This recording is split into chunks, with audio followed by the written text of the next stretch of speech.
Hello guys, how to get your bike not to overheat when you ride out of city and back home through the city, maybe through a bit of traffic. I've installed on mine, I've got this switch here, so whenever the bike goes, you know, the fans, they kick on at 108 degrees on this type of bike. I don't know on others, but I know on a R1 2008 kicks in at 108 degrees, and I think that's a bit too much. They are supposed to run at those temperature, but it's a bit too much if you ask me. So I've installed this little booger here, which is a switch, and whenever I saw the bike getting close to between 95 and 100, I always switch it in, and I place it here, so even with the glove I can still do this. Look,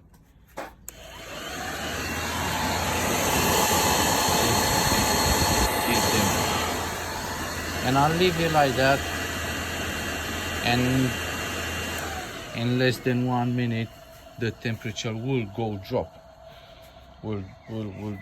down a couple of degrees, and then you can switch it off. That's no problem. There was a guy asking, oh, what do you do if you forget to switch it on? Won't the bike get overheated? It won't, because all this wiring, I've took it from here, from the plug that switches the fan automatically. So even though if you forget while riding through city, yeah, you don't have to use this when you ride outside and you go a bit fast, because the bike will cool itself on our own. But if you go through city and there's a bit of traffic and you forget to switch this on, it won't be a problem, because the bike will reach 108 and the fan will kick in on itself. So it's no big issue if you forget it about, because the bike will do whatever. I've just installed this because I don't want to get that hot, you know, and you know it yourself, summer days riding with leathers, trying to exit the city to go for a ride, it's a killer. So it's nothing dangerous to the bike, even if you forget to switch it. But I've got this for a couple of years now, and also I've got an R6 2002, and I've got this fitted on that as well, and it worked just fine. It does its job. Yeah.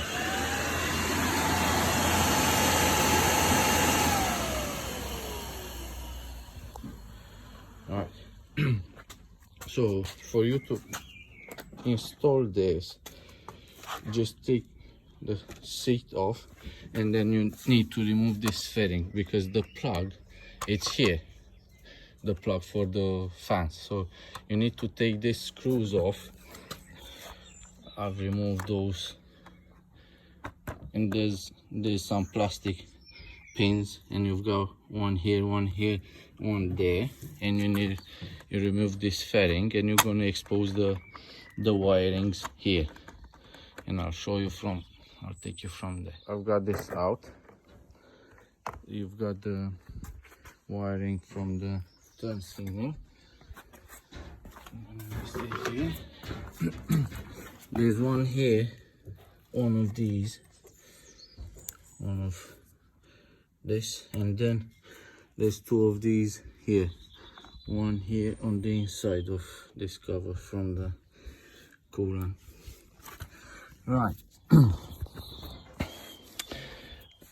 What you need to look, it's this plug here, you see, it's this one with the gray wire.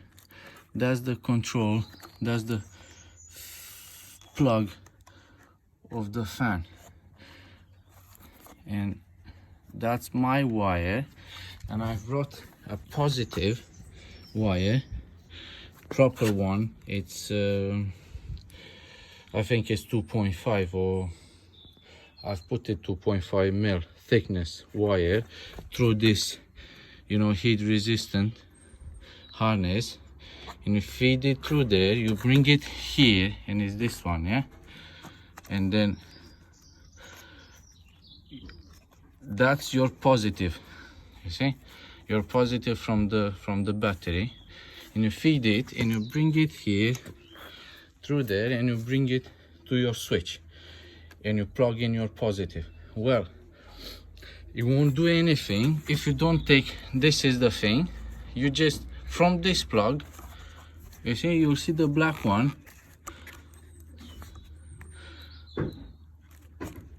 you'll get the negative from it, so you won't do any harm because you've got the positive from your battery, but the negative you got it from this plug. What I've done, I've took the pin out, open, you know, those clamps of the pin, and I've put my wire, clamp it down, and it's in the plug, in the socket, so there's no danger of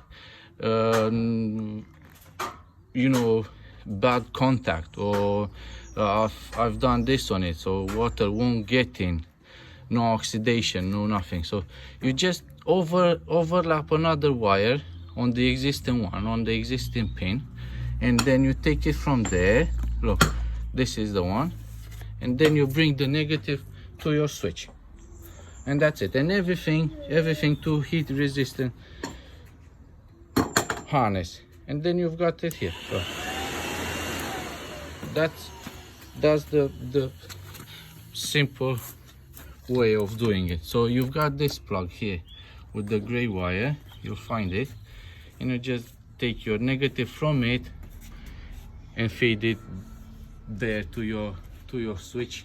I've put it here because it's an easy reach, but you can place it wherever you want, you know, just so you've got so it's there close to your finger, and that will be it. That's all it takes. And make sure you put everything to heat resistant. I've got this heat resistant as well for my for my indicator. I've got an indicator on it, voltage. Look, I've got 12.3 now in the battery, and same, I took that and I fed it through this heat resistant harness, if you can focus, through that, and I took it through here underneath the chassis, and I've plugged it negative. You'll find that indicator you'll find on eBay, and it comes with red and black terminals, so that's an easy install as well. But I've put it that because you all know the problem of these bikes, you know, of the R1 with the stator. The stator blows, you know, all those magnetic strips, they break down, they go loose, and they start grinding, and they just disintegrate the thing. And I've got a video on my YouTube channel with that thing, but it didn't went that bad on mine because I had this indicator, and it was charging 14 volts, which is a normal charging, and then it went to 11, and then it dropped to 9, and I knew it. It's a problem with the stator, so I've replaced that. But this is a good thing to have on your bike as well, because when you ride, you always have it here. It will tell you when the bike runs, it will charge 14 volts, so you will know if everything is okay. Also, like I said, through heat resistant. That's an easy start. But yeah, with this thing, back to this thing, I've got the bike since 2018, and I had this since then. And on my R6, 2002 R6, and I bought that bike in 2013, and as I bought it, I just straight put this switch on it, and I never ever had it above 98 degrees. None of the bikes, not that one, not this one, and it worked okay. All right, that will be it. Yeah. Okay, so if you find this useful, make sure you like, share and subscribe. See you.